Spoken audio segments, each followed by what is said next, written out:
Live. Like, man. What you brought? Let's do this. Dude, some good endorphins. Oxytocin. Oxytocin. All right, so hey, what's up, Facebook peeps? We're gonna do our audio checks like we always do. I'm gonna actually share this time, try to get some of that traffic. We'll drop the music stuff we do the audio podcast intro like we always do. Sorry, it's been a minute since we've been off. We'll talk about that a little bit when we get going. So let me get the audio checked in. Do.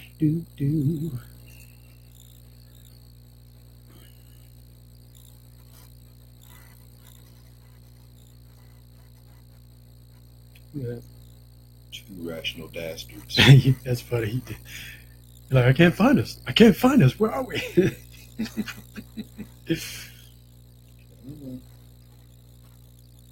All right, let's see here. Let's check the audio.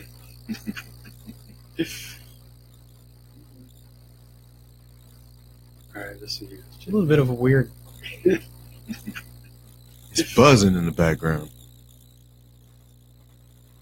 All right, let's see here. It's a little bit of a weird. It's buzzing in the background. Fades out though. Yeah. A little bit of a weird. Whatever, man. I don't even want to stress it. That's ridiculous. You're not gonna stress it? Fades out though. Yeah. Whatever. All right, so we're good there. While I drop the audios, when I'll start doing the sharing. So. You sharing it now?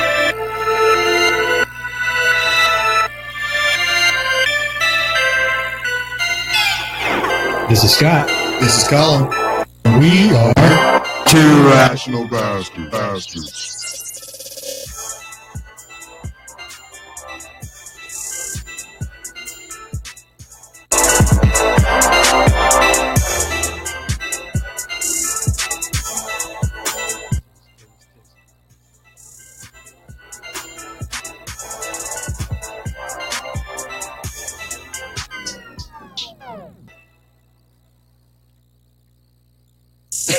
Hey!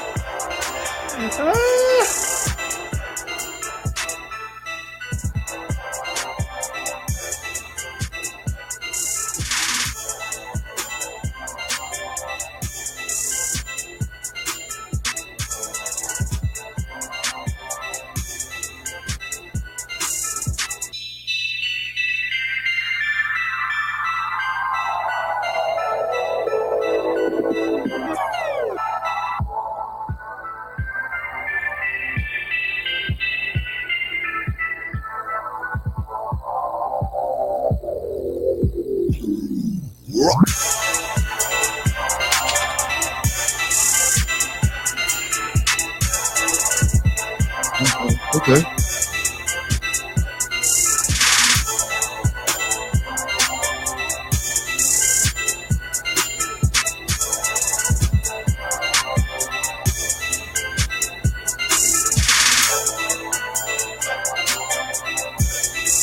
It gives us.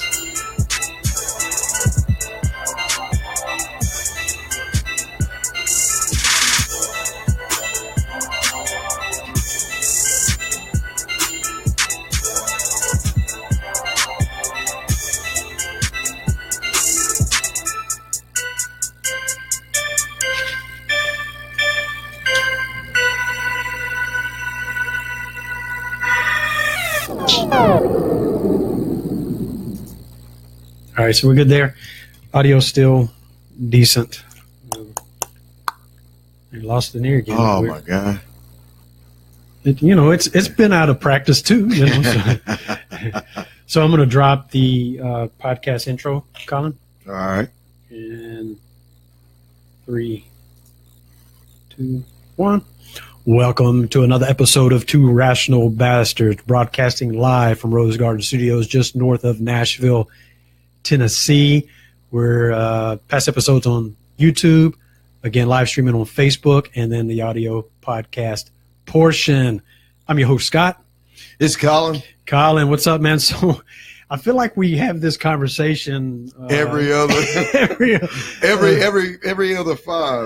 five episodes. We've been off almost a month this time, and again, we want to be consistent, but things just happen. We're not going to really make excuses for it. It just happened, and our creative stuff happens whenever it's going to happen. So, any case, we're going to try to get back into the swing. We're probably going to have some guests coming up. I know some people probably want to see that again. Probably getting tired of just seeing you and I, but it's maybe, but it's been almost a month since we've been on. And is it 3 days shy or 4 days shy? Yeah, 3 days shy of being a month. I cannot believe it. We were originally supposed to go September 5th, I think, somewhere in there. But our last episode was August 29th. Okay, so I got sick. Yeah, my boy got Philadelphia over here. Yeah, I was Tom Hanks in Philadelphia. And you were actually that color because you were so sick. So I guess if I'm Tom Hanks, that makes you Denzel. Stinking ass. Yeah, I couldn't recover, man. And my temperature would go really, really high. It was at one point 101.3, and then it would dip all the way down to like 95, 96. So both of those are, on one you have brain damage and the other one you have coma. But you didn't need to get sick to get brain damage. You already had stupid. That's one of those jokes I did. So Wade has joined in. He's already started commenting. Thanks, Wade. Slacking on the episodes, what he said. He said I know. He said, "What's up, folks?" So anyway, man, it's funny. This stuff I prepped for our August 9th show, but it's funny how some of this stuff, especially how we have kind of our inspiration quote of the day. Mm-hmm. I pulled this a month ago, right? And the timeliness of this is going to be more relevant now than you'll see when I read. Because here's the thing. So people always ask us, "Hey, do you guys prep for the show?" Well, we since we've segmented, we pick things that we're interested in. Mm-hmm. Before we go, hey, Colin, I'm going to cover this, this, and this. I don't tell him the content. I just say, this is the column I'm going to fill in. So and I do the same. So if he wants to get the gears going, start thinking about that kind of thing, I don't give a damn. I still just be like, right. Oh, whatever. So the comment, I've never shared the comment of the day with you until we go live. Right, never. But to the defense of what I just said, that's not being dismissive. It's just, even if I tried to, it never comes out. Like, we're so organic, like with how we interact with each other. Our banter before, if we'd have had a podcast on that, it was only like 25, 30 minutes, but it felt podcast. It was. So here's what we're going to do. And let's get feedback from our audience on this. We're going to start recording those. They won't be live like this is. We're going to start recording those. And if you guys want to see some of the pre-show, and it's never related to what we're going to talk about most of the time. Some of those pretty heavy. Some of those we'll keep in the can just because it's too heavy. Right. But if you guys want to see that, maybe we'll release that as a secondary. I don't know how we would deliver that, but you guys just if you want it, let us know. It'll be really rough and raw. I mean, not that what we do now is highly professionally produced, but it's going to be more raw. There's not going to be an intro song. It's just you'll suddenly hear. He tries to act like this. He went to school for this stuff, guys. Like, he's acting like, oh yeah, trying to be all humble. Just shut the hell up. Well, so that portion, the kind of the pre-show kind of priming, I guess, that's a word that Colin likes to use, and it's brilliant for what we do. The pre-show priming. If you guys want to kind of see and get a glimpse in on that, I think we'll release those. Most of those. I mean, we do a meditation in there. You may or may not like it, but it gives you an idea of kind of how we get ready. And I do have some people. One of our viewers has reached out that wants to start their own kind of, at least just a podcast. Mm-hmm. So, for you who I'm talking to. If you want to kind of see what goes into that, tune into some of those. You can see how we kind of get set up. And I'm going to probably get another camera, Colin, set up so you can see what's behind the lights. Right. Because people don't see the camera and the system we have down there, our monitor, what's going on there. So anyway, that's a bit boring. I know, a little techie for some people. But anyway, cover a few things today. We are going to cover the elephant in the room that the whole nation is talking about, but ever so briefly. Yeah, let's get in and out. We're going to fly over that. It's just too heavy. I just don't want to do it in any case. And that may be doing a disservice to our audience. I mean, you can find discussion on that topic deeper somewhere else. Exactly. We'll just say that. Any case, so here is the quote of the day that was meant for a month ago, but it's more relevant now.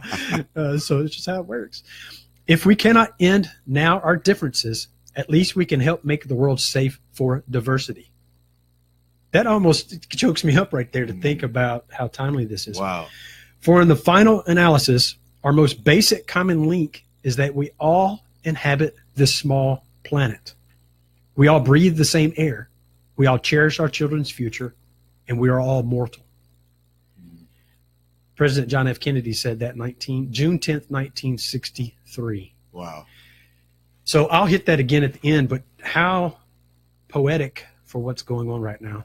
Yeah, it's very poetic. It's one of those things for me. It's been a synchronicity, not because of the media or anything like that, but I have a premonition that I'm going to be sharing today.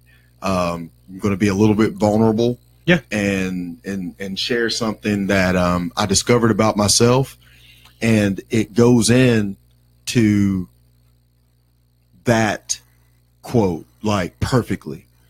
You know what I mean? Like it's one of those things where you have to kind of admit where you stand, and hold yourself accountable, but not because you was doing it maliciously, but because you were just kind of like, oh wow, is that what that is? And the way it came full circle is kind of unique too. So I learned something this week, and I'm going to be sharing that on the air. That's good, man. I'm excited about that. So just in a future episode, we're going to bring back a very popular by demand guest, and it'll be the first time that we've had a returning guest. We've not had a returning guest from the old show to now.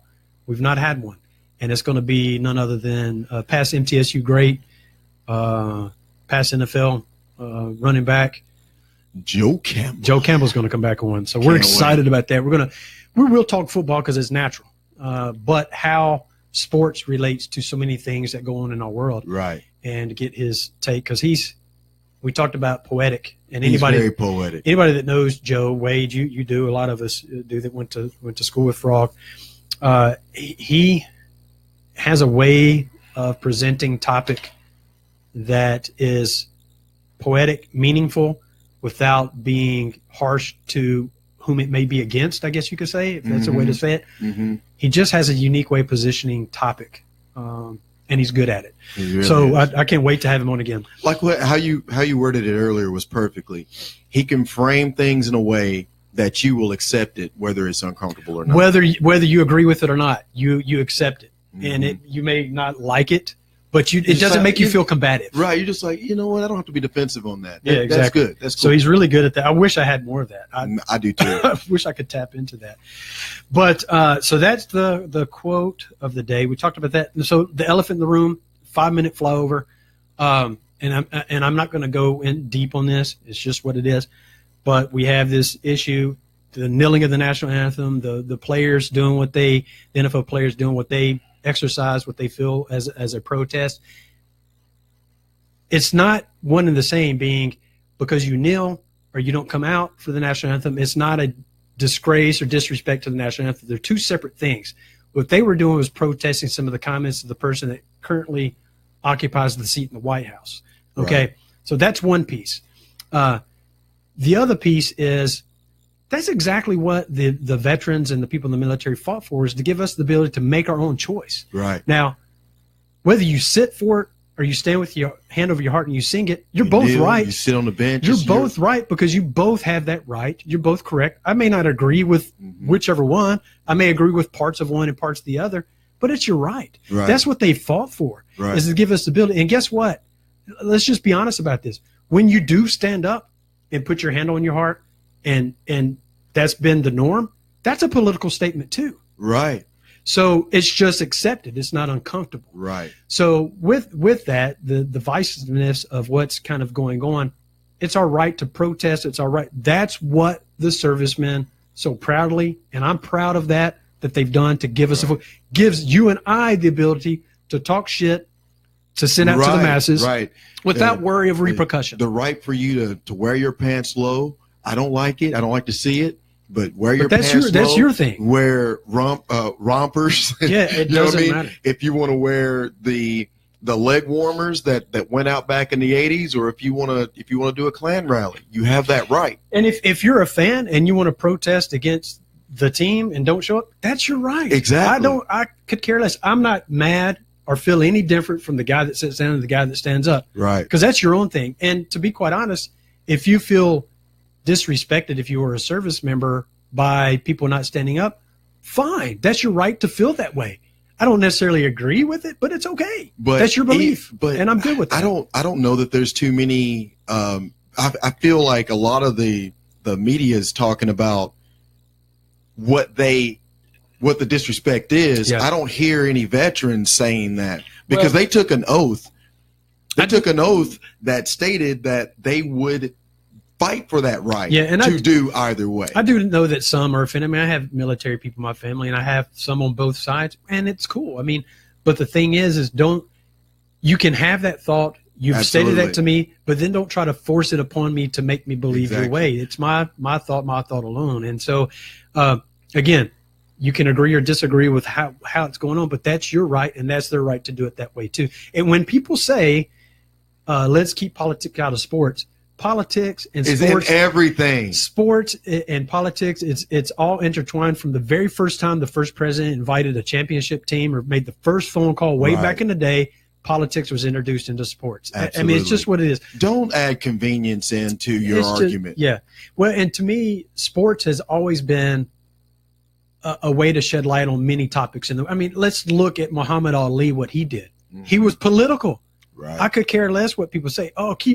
He was political. Mm-hmm. And I mean, Jesse Owens, I mean, there's a lot of people in history that have been made political statements via sports, and we just take it for what it is. Guess what? I still tune in and I'm entertained. Right. Again, I may not agree or disagree with you standing out, whatever, or not coming out. I tune in to watch the game. Right. What happens before that, I could give two shits about. So. Well, for me, it's all entertaining. The weirdest thing for me, again, this is my own personal growth. I really feel like I've grown past the tolerance piece, because I would preach over and over again. It's grace and the law of allowance. Like, allow a person to be where they are, and that way you don't have any emotional attachment. But here's the bottom line. We have personal preference. We have bias. We have all these things that are there, and we need to stop pretending. Sometimes we have to tolerate things we don't like. Exactly. You know what I mean? Like, if I can't show you grace and I can't practice the law of allowance and just allow you to be you, if I got to have my 2 cents in how you present and put your version of yourself out there, then I got to at least sit back and grit my teeth and just tolerate it, unless it endangers me or involves, people that I love in a way that's going to hurt them. But if my feelings are hurt, sometimes I just got to shut the fuck up. You know what I mean? And, like, I'm not going to go out there and hold up a stop sign for, protesters that are going against something that I believe in. And this is, it's my belief. It's my filter. It's very peaceful. And I'll say this, what's more damaging and a threat to our nation? Is it NFL players kneeling, locking arms, or someone making international comments, making threats that you're going to wipe an entire country off the map, and we have service members located close by? What is more dangerous to our national security?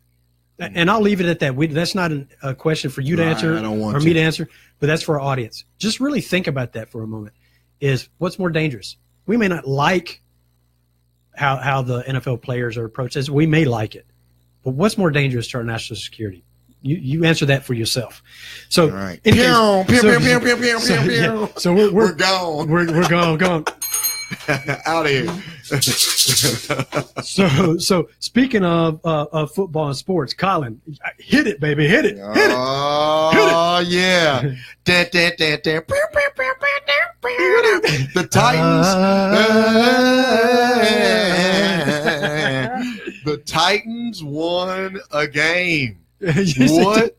They're 2-1. The 2-1. Yeah. We won 2 games. Yeah. I was wondering if we were 1-1 or 2-1. 2-1. Here's how sad I am. Here's how pathetic of a fan I am. I didn't watch football all year because my expectation of a win was in the win. You know what I mean? Like I didn't. I knew they were going to lose. That was my assumption. Well, and no team is ever going to be the Patriots. I mean, and so that's a hard. You have that standard. You know it's there. Exactly. It can be done, but it's not realistic. It's not realistic, right? So here are the Titans. Fucking Tom Brady looking really awesome right good. now. They look good, and I'm sitting here looking at the score, and I'm like, we scored. Not that we won, but we scored 33 points. Yeah, against Seattle. And regardless of what people say, the Legion of Boom, they still have the pieces there that make them a dominant defense. And with that team, they've won the Super Bowl. Yeah, so I mean, there's some people. Marshawn Lynch is a huge key that they're missing on offense there now because I mean they probably begged him, please don't go, Mike. Come on, man. What can we do for you? But I mean, other than that, the defense. There's a few pieces, but they're a little older. They're a little longer in the tooth, I guess you could say. But they're still a good defense. And the Titans, they didn't look so good starting off, but man, they made adjustments, and just put it together. Right. And Mariota, he's calm, dude. He's got this. He's getting there. Well, I mean. He's still got a lot to learn, but he's so calm and collected. He doesn't get fazed by, you know what I'm saying? He never looks like he's frustrated. He just like, next play. And I think that really helps the team stay calm and move forward. I really think what helps the team to move. David Reed said Collins' biceps are offensive to me. Be offended. That's awesome. That's fun. That's some funny shit, David. Oh, shut up, David. Oh my God. With your backhanded slick dickery compliment. Go ahead. What I feel like helps the Titans so much is to grow and do their thing is to believe in a coach with a name like Malarkey. It's like we're supposed to believe you, and your whole name is like the total opposite of what you're trying to get us to do. But I'm proud of the Titans, man. It'd be nice to in the same year have a game pride for hockey team and have that bleed over into the Titans. That would be amazing. But the Titans 33-27.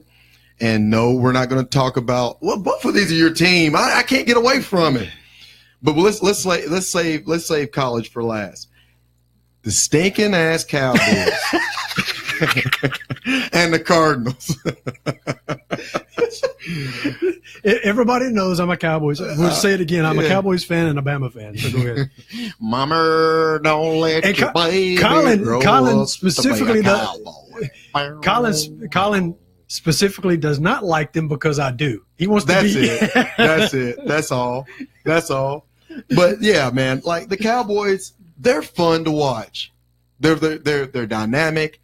I like Prescott's style of play. It kind of reminds me of McNair. You think about somebody that's calm under pressure, that just you don't see any frustration in his game. God, for him to be so young, he's smooth. You know? He's a captain of the team at 24. He's 24 years old. It's just he should be. He should be. So yeah, in and out on the Cowboys, 28-17. Man, it was fun to watch.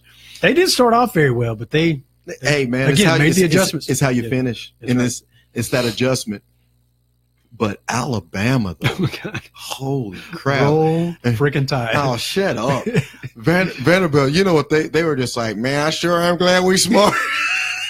They ran their mouths a week before, especially that one linebacker. I forget his name, but I was like, man, I don't know if even if I'm not, let's say I'm not an Alabama fan, I'm like, you don't want to give them locker room, locker room banter.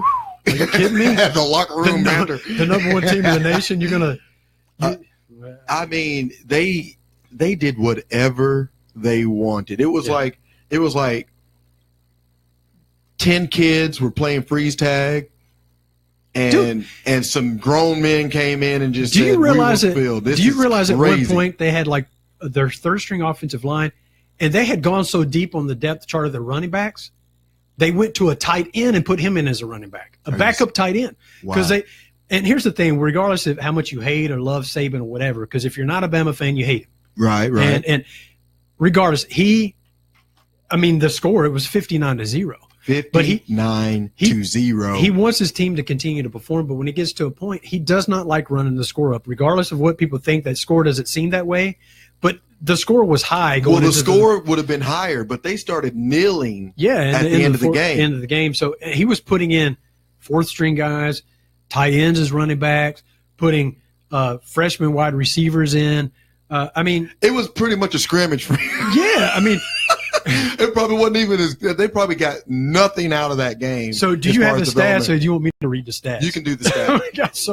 So total yardage. Alabama 677. Oh my God.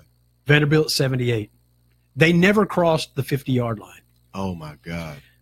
And I want to say, I don't have this stat. I want to say that the quarterback threw for 15 total yards. Vanderbilt's quarterback, 15 total. First downs, Alabama 38. Vanderbilt 3. Time of possession, Alabama 42 minutes, 55 seconds. Vanderbilt 17 minutes. Oh, wow. It's complete and utter. And I'm not sure how you, as a team, pick yourself and refocus after a loss like that and go, they're about to play, I think, Georgia. How do they – I don't know. Well, here's the thing. You get a loss like that, even the coach is going to be, so basically, guys, we're just going to try to get through this year. How do you motivate that after just such devastation? I couldn't imagine. But anyway, congratulations, Scott. Alabama it was a good weekend. And stinking-ass Cowboys. You were probably doing backflips and running out, climbing a tree and running the dogs. And ain't no telling what you did when all this happened. It's like, oh, yeah. It was a good weekend, but sports wise. So anyway, it was a fun week. It was a fun weekend. So I'm going to move into something that Tennessee lawmakers have decided to do, and whatever. I'm proud of it. The fact that we're in Tennessee. Tennessee's progressive for once. Well, you think about the kneeling. They were one of the teams that didn't come out of the locker room. So one of I guess 3 teams. Yeah. The Titans. But anyway, Pittsburgh was the other one. Pittsburgh and the Seahawks. Okay. Yeah. Panel of Tennessee lawmakers gives green light to probe unsolved civil rights crimes. It's pretty remarkable. Tennessee's unsolved civil rights crimes are getting a fresh look. Legislators are asking lawyers to dig into the state's history of lynchings, firebombings, and other racial violence perpetrated during Jim Crow and the civil rights movement. Some cases may even be recommended for prosecution. Oh, that's awesome. Amazing, right? The Special Joint Committee of Unsolved Civil Rights Air Crimes approved the investigations Wednesday. This was a few weeks back. Rather than isolated incidents of mob rule, many argue the killings, beatings, and other crimes were a campaign aimed at keeping African Americans in the South from exercising their constitutional rights. This is not about putting up statues. This is not about just writing things down. There are ways that we can recognize our past, I think, in a much more proactive and positive way. Tennessee Historical Justice Coalition, a group of lawyers, law students, others who have volunteered to re-examine unsolved cases on behalf of the state legislature. They hope to deliver a final report by the end of the year. The group's goals include documenting crimes, both those that were well known and those that might have never been reported. They want to identify cases that could be prosecuted and locate victims and their families. And here's what one representative said. I am a product of the generation that came after civil rights. In the 1970s, in the 1970s. I've never been exposed to racism. It's going to be very educational listening to what all we find out. This is from Representative Tim Rudd, a Republican of Murfreesboro. He's a white dude. So the fact that he said, this is pretty, I mean, I commend him for making this statement. I have never been exposed to racism. Pretty cool, man. I just like that Tennessee is taking that step. My grandbaby's a black mixed. I don't know. Shit, I ain't killed a nigga in 25 years. Come on, man. I ain't got to go to jail, dude. And at this of this printing, this was a story August 17th, right? That was reported. Tennessee was the only state doing this kind of thing. There may be other states that looked at it, but they're the first ones to announce. Pretty cool. I mean, that is pretty cool, but you know that people change after so much time. Yeah, I know sure. I just made a joke about it, but no. You know, like a lot of people agreed with certain laws and things like that, and then after the change, then they made the adjustment. I mean, we all do it. Right. We all grow. We're allowed to evolve. We're allowed to evolve. I mean, you know, I know lynching. There's no excuse for that, but these people they're deep in their senior years. You know, like I don't know. I don't know if it's worth, you know, turning that stone over. But you know, I watched the movie Mississippi Burning, and I celebrated just like the rest of. It was like, get his ass. It was like, hell, I'm 90. Yeah. So, what do you have? You got anything over there? I got my wild card. Do you want to cover your wild card? This, I'm going to cover something on leukemia treatment in a second. That's pretty cool, remarkable. Do the leukemia after I get finished with my wild card, and then I have something to add to the leukemia. Sweet. You know, it's a little quirky. Yeah, go ahead. But here's the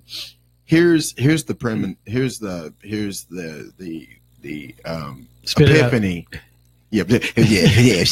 That's all, folks. Were you having fun? What'd you have? Wascally wabbits. I wish you'd shut the hell up eventually. I remember the word and forgot the word again. But my epiphany was that I'm a bully. Like I hide behind my humor quite a bit, and what I'll do is I can overwhelm people sometimes with just how flamboyant I am and how I might invade your space. And the first time you meet me, you might be like, oh, whatever. But if you're around me a lot, I can overwhelm you and kind of suffocate you. And then I also have a slick dickery way of being mean but playful.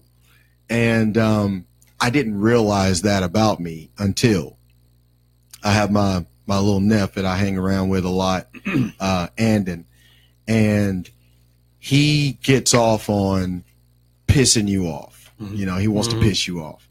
And, you know, he listens to the show, by the way. He likes that. Yeah, I'm talking to him right now. Fuck you, Andy.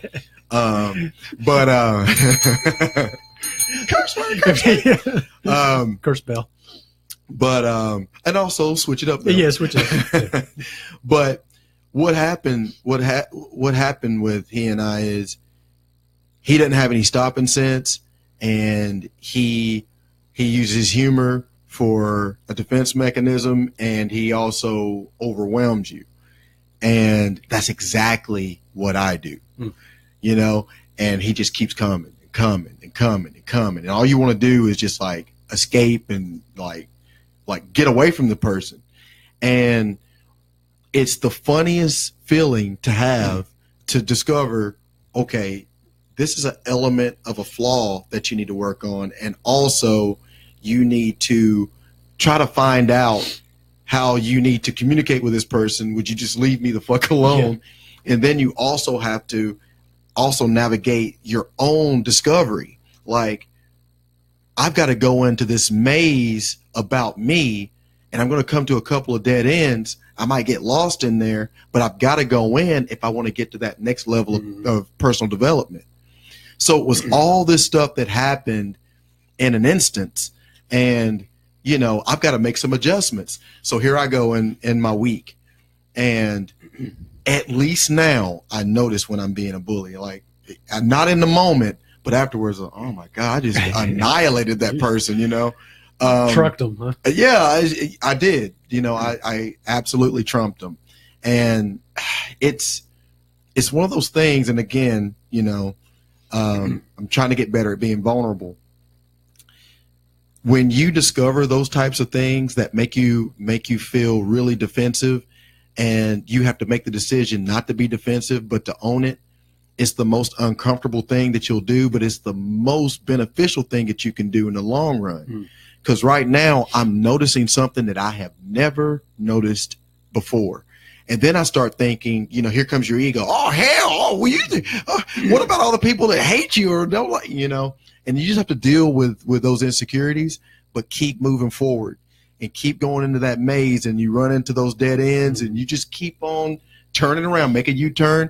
And there is an end. You will find the cheese, cheese on the board. You will find that cheese. You will get to eat, but it's just going to take a little time and patience with yourself. So that's my opinion. Nice. That's my wild card. No, I like the vulnerability, Colin. Good job, man. Boom. It's hard to do, especially because what we do lives on. We can't. It's like, remember when you said you was a bully? What's been going on lately? You're a narcissist now. Well, you think about our first episode of the old show. Yeah. How much we've evolved, not only in our ability to deliver topic to our audience, but just as people. Right. In our beliefs and thoughts. And that's the thing. We have a history that's documented now to show our evolution and the fact that you can change in thought and belief. So in any case, I try not to be, medical things can be a bit boring to talk about. No, you're good, man. I'm gonna quarterback. I'm not quarterback, but I'm gonna tailback the thing. And then I have two other things, but this, and I don't want to spend too much time here because I want to move into these other pieces that are not. So this could potentially sound boring. F.D.A. approves first gene-altering leukemia treatment. Okay. The FDA approved the first ever treatment that genetically alters a patient's own cells to fight cancer, a milestone that is expected to transform treatment in the coming years. The new therapy turns a patient's cells into a living drug and trains them to recognize and attack the disease. It is a part of a rapidly growing field of immunotherapy that bolsters the immune system through drugs and other therapies, and has in some cases led to long remissions and even cures. The therapy, Kymriah, I think is how you pronounce it, Kymria, was approved for children and young adults for an aggressive type of leukemia, B-cell acute lymphoblastic leukemia, that has resisted standard treatment or relapsed. The FDA called the disease devastating and deadly and said the new treatment fills an unmet need. Obviously, right? There are drawbacks to the approach because Kymriah can have life-threatening side effects, including dangerous drops in blood pressure. The FDA is requiring that hospitals and doctors be specifically you see what he's saying? Specifically trained and certified to administer it, and they stock a certain drug needed to quell severe reactions. So kind of like an antidote to it. Mm-hmm. Kymriah, which will be given to patients just once, it's a one-time treatment and must be made individually for each person because it's recruiting your own cells. It's unique to you. Will cost $475,000. Novartis said that $475,000 for the treatment. Oh my God! But if they're gonna make their money. Well, if we're putting a price tag on life, I get right. I don't know. And again, you think about if it's your child, you would mortgage your house. You know what I'm saying? Of course, but yeah, that's right. I know. Okay. That's a whole nother episode. Let's not make it. Not make it heavy. Yeah, this is just amazing. At least they have something that they can do. That is the thing. Let's focus on that. Novartis said. Hold on. No. We good. Novartis said that if a patient does not respond, listen to this. If the patient does not respond within the first month after treatment, there will be no charge.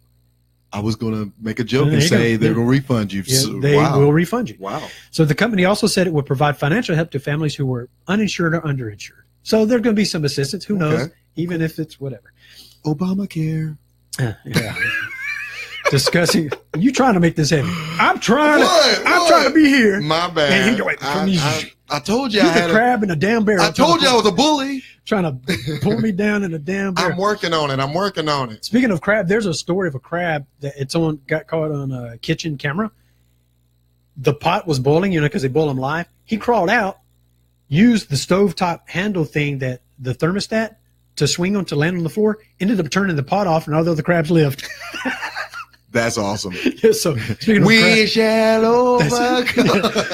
I'm that crab today. Let's see. Discussing the high price during a telephone news conference, a Novartis official noted that bone marrow transplants, which can cure some cases of leukemia, can cost even more, from $540,000 to $800,000 clams. Booyah! Damn. About 600 children and young adults a year in the United States would be candidates for the new treatment. So I'm almost done. I know this is heavy, boring. It's not, man. The Quit approval, making those suggestions, man. Quit trying to hypnotize us into thinking it sucks. I like it. the approval. Let's see how many people we got watching now. Oh, we actually got. Surprised they're still around. Well, hurry up. The approval was. It's not boring, but hurry. So the approval was based largely on a trial in 63 severely ill children and young adults who had a remission rate of 83% within 3 months. A high rate, That's giving awesome. that relapsed or treatment-resistant diseases is often quickly fatal. The treatment was originally developed by researchers at the University of Pennsylvania. The first child to receive the therapy was a young girl named Emily Whitehead, who was 6, and near death of leukemia in 2012 when she was treated. She is now 12 and is free from leukemia for more than 5 years. Completely free of leukemia. That's awesome.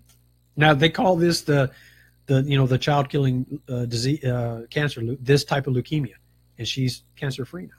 That's awesome. To customize Chimera for individual patients, white blood cells called T cells will be removed, as we said, frozen, shipped, and then they genetically engineer the drug to match. It can take 22 days for the culture to do. Let me see here, Colin. The big paradigm shift is using living drugs. It's something that the East... Or shift. What did I say? Ship. Ship. Well, it has to be shipped to you. Yeah. It will provide a lot of hope. This is the beginning, because the East has been doing stuff like this for years. We talk about kombucha and all that. Right. So we'll have an episode on that too in probably 2 weeks. I like it. If we don't have a guest, we'll do a show on kombucha. He said he expected that eventually this type of treatment would work for other more common types of cancer, not just leukemia. It just makes sense, right? Because it's a retarded cell, and you're recruiting your healthy cells to then attack the retarded cell and eliminate it. Right. So that may be an offensive term, but that's what it is. It's retarded. That is a medical term, actually. The FDA's approval of Chimera ushers in a new approach of treatment of cancer and other serious and life-threatening diseases. Yeah, I just thought about this. Think about that. The fact that they've figured out a way to help your cells be healthy and attack and basically recruit as soldiers to fight those. Right. What other diseases can they use this type of? Exactly. It always segues into something. It does. It's amazing. More. So here was a test back in 2012 that happened. The first patient that ever received was leukemia free for a month. The colleagues didn't believe it, so they ordered another biopsy to be sure, and he was clear.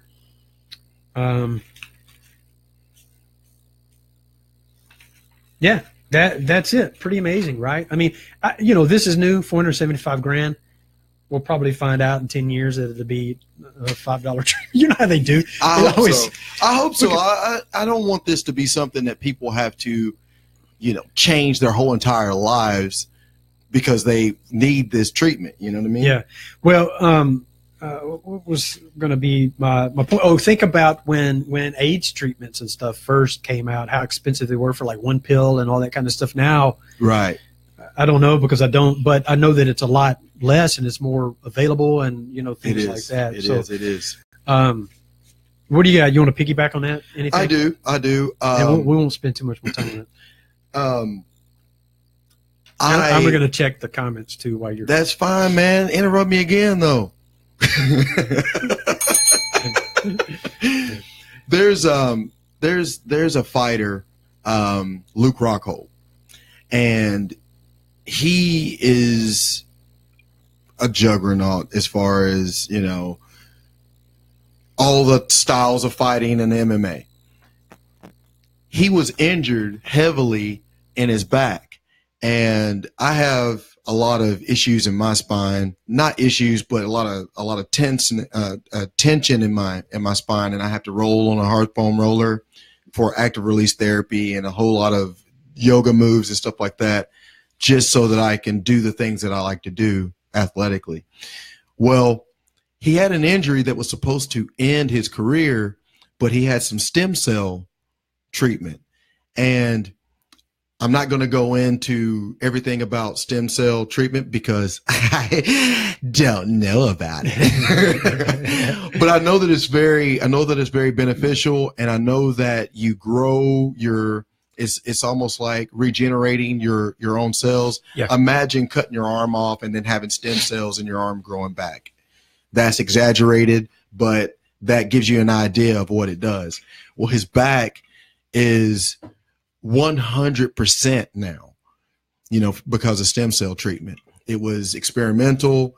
And what I like about that, what you just said there, and the reason why I put that in there is the medical field is really pushing forward in a progressive way. Yeah. They do a lot of shady things and there's a lot of money to be made in it, but there is legitimacy in science. There's politics in science, and there's favoritism in science, and there's a lot of red tape, but it exists. And out of that, there's going to come some very useful things for the society to benefit from. We harp on all the negative things a lot. And at some point we got to say, okay, no, science and the medical field and holistics, they don't all see eye to eye, but they're doing their own thing and they're mastering their piece of the puzzle. Yep. And it's up to us to go in and be like, okay, you don't see the whole picture, but let's not focus on that.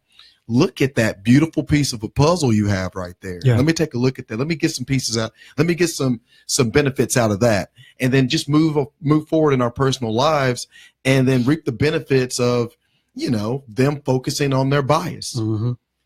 Absolutely. So I love that stem cell. For me, it's personal. I want to be able to maybe get that treatment someday. It's going to cost, I don't know if it's going to cost $400, almost $500,000 for the treatment, but maybe someday I will be able to get that treatment and gain some things back that I want to do. Sure. I want to push forward in my development. Yeah, absolutely. Physical development. Absolutely. So, I'm going to share a very short story. And this is my wild card, but this is this show. I mean, it sounds crazy, but this show has been a part of me for a long time. This, not our show. I mean, no, I know what you're talking about. But this particular show that I'm going to share, and it sounds silly, I know, but if you've ever listened to the show and these brothers that have had the show, you'll understand if it made any kind of connection with you, because it was so much more than what the topic was. Right. So the best of Car Talk. Car Talk was a show from two brothers. They originally started the show on a radio station 30 years ago to drive more business to their local auto repair shop. So the show was called Car Talk. I'm going to read this. For 30 years, two mechanics with funny accents and infectious laughter have been dispensing pretty good car advice each week, Saturday morning on WPLN. That's our, a local station, NPR here. In fact, Car Talk ceased recording new episodes with Tom and Ray Magliosa in 2012, and Tom sadly passed away 2 years later. So Tom was the older brother. He had complications, I want to say, from Alzheimer's, if I'm not mistaken. Yeah, it was Alzheimer's. So he passed away in 2014. So from 2014 on, 2012, they've been playing the best of. They've had thousands of episodes. Wow. But there was an immense catalog of old recordings, so the show producers continue to create new episodes from the tapes calling it the best of Car Talk. Now it's time to say so long. The show's producers are bringing it to a close at the end of this month, September. So it's funny. Each week I listen to them when I'm out driving on appointments and whatnot. And I would try to catch past recordings when I'm not out. And I knew that the older brother had passed away.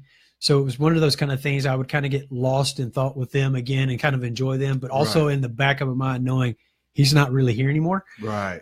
Because his laugh, if you ever watch the show, there's this one really infectious, loud, booming laugh, and it was his. Right. So there's a lot missing, not hearing. And again, it sounds corny, but they talked about cars, but it was more than that. Right. The connection they made with their audience, and just two good guys that made a lot of people happy each week talking about cars. Right. That's awesome. So it's coming to an end. It's sad for me because like I said, knew that he's passed and these were old episodes and some of them I'd heard before. But just knowing that they're actually, putting it in park, so to speak, is sad to me. So anyway, you haven't listened to the show, and it doesn't. I don't know anything about them, but it's funny that their show is called Car Talk. Car Talk. Yeah. Okay, cool.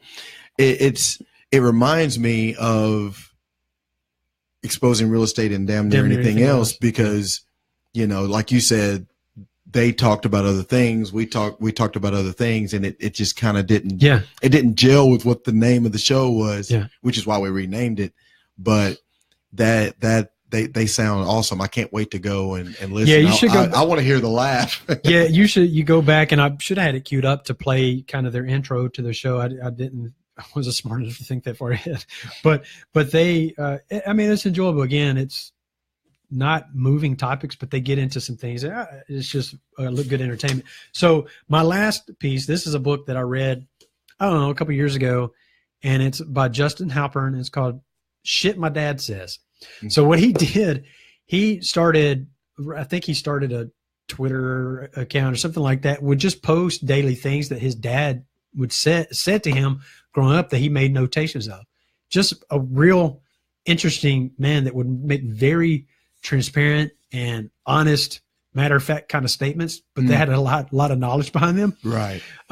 So there's a story in here that is just funny as shit to me, and I got to read it. But if you want to get it again, it's Shit My Dad Says, Justin Halpern. He wrote another book, I Suck at Girls, and a couple other books, and it's just funny humor. Anyway, and this book was, and he was worried about telling his dad about it because he knew that, he's going to. What does dad think? There's a story in here about that I'll read at some point. So anyway, so here it is. This is funny. At least I think it's funny. If the audience doesn't, it's for my own entertainment, I guess. So I just cut myself, paper cut.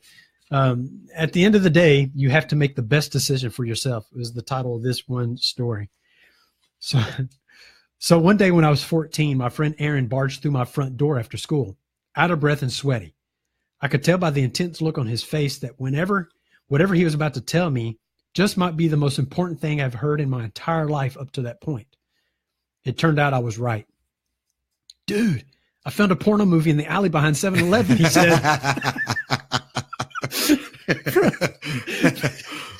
I'm interested. That hooks you already, right? I'm hooked. 14. Keep in mind, 14. This is hilarious, man. From his backpack, he pulled out a VH copy of The New Wave Hookers, whose weathered, stained cardboard package left no question as to the fact that someone else had gotten his money out of this puppy. You just snort. I did. We reacted like a pair of farmers who had discovered a bag of money in one of their cornfields, jubilant, then immediately paranoid and distrustful of each other.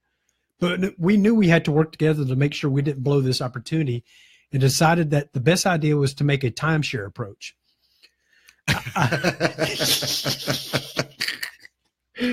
I would take the porno the first and third weeks of every month, and Aaron would take it the second and fourth. This is smart because it keeps it in and out of the house, so you might not find it. It lowers the odds. So they thought. Though I watched the movie 50 plus times, to this day, I'm not sure what the plot line of the film is because I never made it past the first 20 minutes.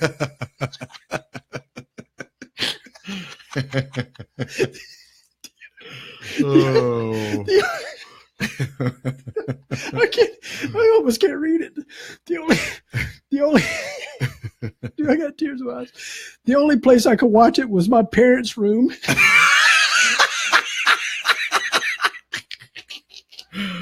Oh, wow. They had the only VCR in the house, which made me feel like a gazelle, finding out that the only watering hole in a 1,000-mile radius was inside a lion's den.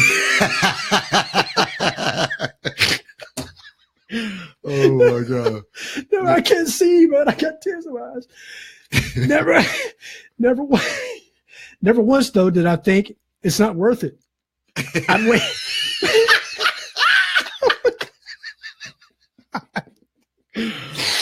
Oh God. I'd wait until my parents had left the house and then go into the room and do my business. I even worked out a plan for when I heard the front door open. I'd pull my underwear up from my ankles and I hit eject, and then in one motion remove the tape and hit the TV video button so that they wouldn't know the VCR had been used. It was a well thought out, efficient plan, and it never failed. Unfortunately, I still got caught. Oh my God. I woke up. I'm uncomfortable. I woke up. Imagine I'm reading this myself, and my son, 14-year-old son, he's watching something on his computer beside me. I'm reading this to myself, and him sitting there. I'm like, this makes me feel weird. You know? So I woke up one morning to find my dad hovering above me, waving my copy of the New Wave Hookers like it was a winning lottery ticket. I had violated the cardinal rule of watching porn.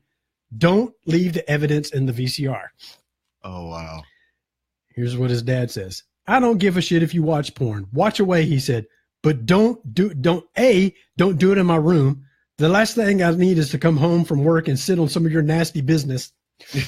And B, I can't have your mother finding porn in my room and thinking that it's mine. Then that becomes my problem. And I'm not about to take the fall for somebody else's porn movie. Are you going to tell mom I asked in a panic? Nah, I'll keep quiet about it as long as you don't do that shit on my bed, he said with a twinkle in his eye. I reached my hand up assertively, assuming that now that we had our man-to-man, he'd give me the movie back. Ha, nice fucking try. He turned and left it under his arm laughing. Having your father find your porno and laugh at you an embarrassment moment in a teenager's life. I experienced a far more embarrassing one the next morning when I woke to find my mother standing above me holding my copy of the New Wave Hookers. My dad had turned me in. Oh my God.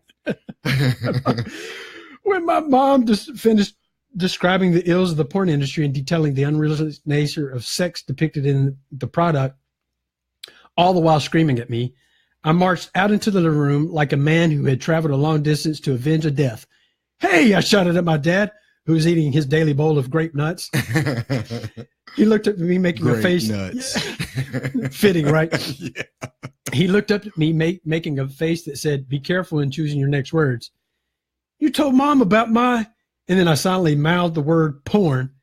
You said you wouldn't. I had I added in a full volume. He put down his paper, looked at me, and replied in a measured voice, yeah, I thought about that. Too risky for me not to tell her. You shouldn't have left the porn in our VCR. Your penis betrayed you, son. Made you think stupid. It won't be the last time that happens. So that's the story. And there's just, great, humor there, obviously, in the porn. I thought the dad was going to hook him up there for a second. No, man. Damn it, Dad. No. It's funny, man. But that's the story. So, Shit My Dad Says by Justin Halpern. I mean, I've read that I don't know how many times, and I still, as you can see, laughed, and I almost couldn't read it or see it because my eyes were full of tears. Anyway, that's all I have. Colin, do you have any last words of advice? I don't know how you top. I'm not going to top it. I'm not going to try to top that. That you can't beat. How do you follow that? That's like following Seinfeld, Chris Rock or something, right? You can't beat a beat off story. It speaks to our animalistic back, it just, yeah. But I do want to end with some of the things that we have in our bias, and I think we do have to address bias just a little bit. We believe what we believe, and a wise person once told me before, if you're arguing and you really think the evidence is backed and you're good to go, instead of arguing your point and trying to convince this person, just end it with, "You'll see." Yeah. You know what I mean? It's kind of dismissive, and it diffuses you. It takes you out of it. Yeah. And you don't have to get emotionally involved or emotionally attached to what you're trying to prove and get so passionate about something. It's only about your pride. So I wanted to do a 4 things we used to think was true. All right. 4 things we used to think is true. We used to think all the way up until the 80s that babies don't feel pain. Yeah. Now think about that. That's absurd. Like babies up until the 80s they had to take shots. They had to do surgery without anesthesia. I mean, like everything. And the 80s. Yeah. Dude, like that's crazy to me. Like I don't know. That makes me laugh in a way, but in another way, I'm just like, how did they not kill a bunch of babies? Yeah. But anyway, things we used to believe. Number 2 out of 4. Number 2, female hysteria. Female hysteria. Okay. Anytime a woman would get excited, whether she was arguing or just very passionate about something, they would be diagnosed with female hysteria, and the diagnosis would lead to a hysterectomy. Oh yeah. All right. Thank God that finally doctors discovered that it's possible to have an orgasm. Yeah. You know what I mean? Yeah. Because you're sitting there and you're having sex, and then, you finally please your woman, and then all of a sudden just like, whoa, what's going on here? And I'm gonna call it, and you get a hysterectomy before your one orgasm. I couldn't imagine. Women really had it rough, man. You think? Women had it rough, man. You got the whole baby thing that you got to do, and then on top of that, to be misunderstood for so long in history, it's pretty bad. And this was kind of boring, but I remember being taught this in school. Up until the 70s, tongue mapping was a thing. Like, this part of your tongue is bitter, this part of your tongue is sweet. All that is malarkey. All that's bullshit, right? I thought that was kind of weird, but they still teach that today as if it's a fact. But it has been scientifically proven that's no longer a thing. All right. Now, this one, another ding on women, man. Like, women don't get to do anything. Men would become suspicious back in the 1840s. Would become suspicious if women would gather together, having tea and being social, in the fear that the women would totally abandon their domestic duties and start a revolutionary feminism movement. That's unreal. That's silly. So it's just, I don't know. I'm sorry, women. And then finally, the bonus. Here's the bonus. In the 1870s, Dr. John Cohen wrote, "Girls who masturbate can expect failure in your glandular development." That's weird that taught that story. Exactly. That's weird. Exactly. So, women, we're sorry. We're just now getting to the point that we understand a quarter of what you go through, but boom. And babies, we're sorry. Sorry, babies. Sorry, babies. Well, and this goes back a little bit. What you were talking about before you got into that was, and this ties in, is you can't have a rational conversation with somebody that's irrational, that's not willing to accept the fact that they could be wrong or that they can change. So, and many times you find that in conversations with people, it's hard to have just a rational conversation because they're never going to concede any ground to to allow the possibility that they could be wrong or change. Same with me. If I'm having the conversation, oh, you're right. I never looked at it like that. You know what I mean? Female hysteria. She would argue, I'm fine. Yeah. But just like the rule of thumb, remember when we spoke on that? The rule of thumb, the size of my thumb, I can't beat my wife with a switch any larger than that. Any larger than that. He causes her to have her one and only orgasm. She's diagnosed with female hysteria, and she's given a hysterectomy because it was because makes her go in. She gets the diagnosis. Boom. She gets a hysterectomy. Has nothing wrong with her at all. It was an orgasm, or she was being passionately concerned about something and had an argument. Yeah. These are the types of things that we're dealing with today, but you'll see. Yeah. Well, you'll see in a slick dickery way, and it doesn't have to be, the word doesn't have to be stated. I can see it with your actions and your past history. The evidence is there. Right. Evidence is there. So evidence is there. You know, you're emotionally attached to whatever. There was probably a Nobel Prize for one of those hysteria. Yeah. You know what I mean? Up into the 80s, man. Like, you know how recent that's been? That's ridiculous. 80s. Okay. So not even 80, you know, in 80, I was 6. Yeah. So when I was 6 years old, they were still like doing whatever they wanted to a baby in a hospital without anesthesia. So just know you could be wrong. Yeah, you could. You will see. Yeah. I will see. I didn't know that I was a bully. Yeah. You know what I mean? I saw. I'm working on it. Yeah.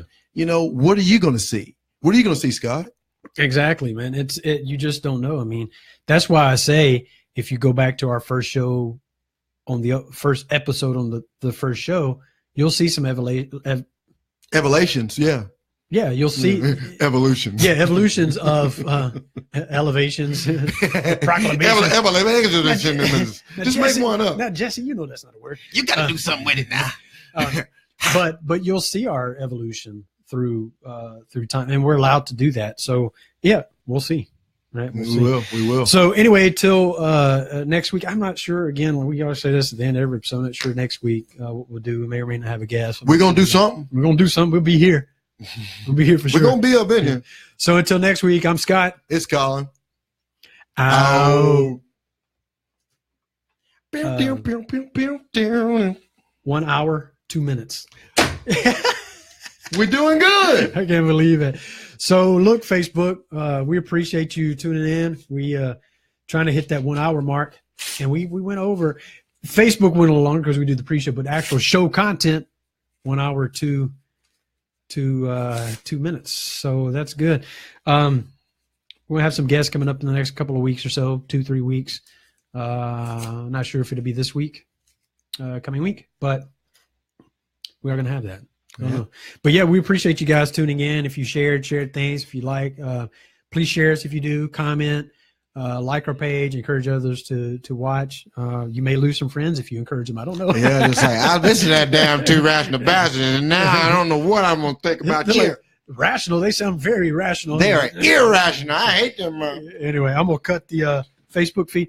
Thanks, guys, and we're going to try, like we always do, try to be consistent and have show after show after show. You know. No, man, we're not going to try. We're going to do. We're going to do much better. Yeah. All right, that's it. Thanks, guys. Out.